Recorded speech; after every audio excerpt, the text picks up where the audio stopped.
আজকে বিএনপির ভাইদেরকে একটা কথা বলি, আপনারা হয়তো অনেকে জানেনও না। পৃথিবীতে দ্বিতীয় ইতিহাস আছে কিনা মান্না ভাই জানলে বলবেন, আমি ভাইয়ের কাছ থেকে শুনতে চাইবো। জিয়াউর রহমান তো একজন সামরিক শাসক ছিলেন। একজন সামরিক শাসক সামরিক ফরমান জারি করে দেশে গণতন্ত্র ফিরেইছে, পৃথিবীতে এই নজির নাই যেটা জিয়াউর রহমান করছেন। আপনারা কি জানেন এই যে জিয়াউর রহমান গণতন্ত্র ফিরাইলেন, যার মাধ্যমে আওয়ামী লীগও রাজনীতি করার সুযোগ পাইল বাকশালের পর?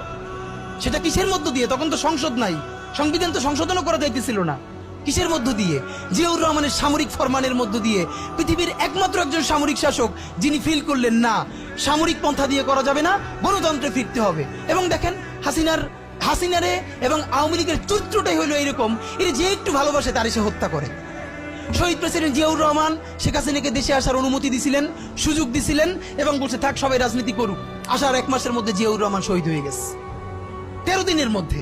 এবার দেখেন এই যে আমরা এখন যারা সবাই করতেছি, সুতরাং এটা একটা বিষ। এই বিষের সাথে আমরা কিভাবে লড়াই করব? জাতীয় ঐক্যমত্য তৈরি করতে হবে। সুতরাং পলিটিক্যাল পার্টি এবং সবার প্রতি একটা কথা, প্লিজ আপনারা বিএনপিকে শতভাগ কর্নার করে দিয়েন না। বিএনপি এই আধিপত্যবাদ বিরোধী লড়াইয়ের জন্য আমাদের একটা বড় শক্তি। এই শক্তিকে এত বেশি কর্নার করা যাবে না যাতে তারা গিয়ে আওয়ামী লীগের হাত ধরে ফেলে। তারা যদি আওয়ামী